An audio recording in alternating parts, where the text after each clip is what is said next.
Ապրում շարունակվում են զորավարի անունն ու փառքը։ Ազատության գործը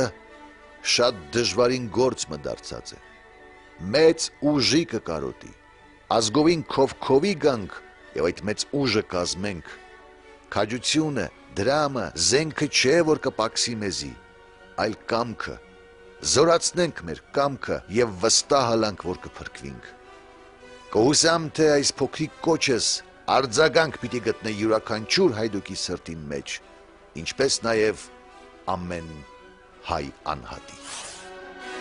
Անդրանիկ Օզանյանը ոչ միայն չհավատաց թուրքերի կեղծ խոստումներին, այլև մերժեց Սիմոն Զավարյանի առաջարկը դառնալ Օսմանյան պարլամենտի անդամ։ Ահա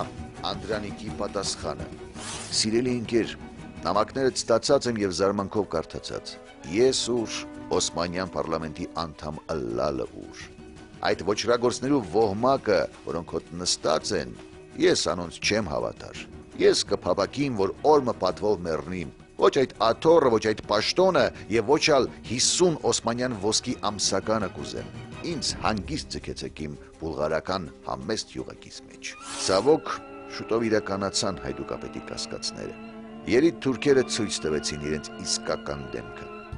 Մարդ ոչ հերոս, ոչ ալ կռվող կծնի։ Անոնք ով կսպասեն, թե մեր նոր սերունդները առանց զենքի ընտելանալու, առանց զինավարժության պարապելու վաղը կռվողներ պիտի դառնան։ Տղայական մտայնությունն է, որ կհայտնեն, ուրիշ ոչինչ։ Այդ կերպով եթե դարեր ալ սպասենք,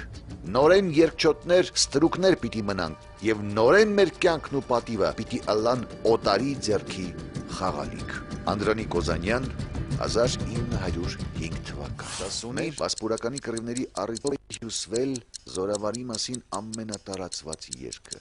Իբրև արծիվ սավառնում ես լեռ ու ժայռ, թնդացնում ես երկինք գետին տենչավառ,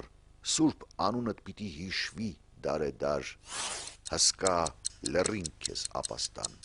Անդրանիկ։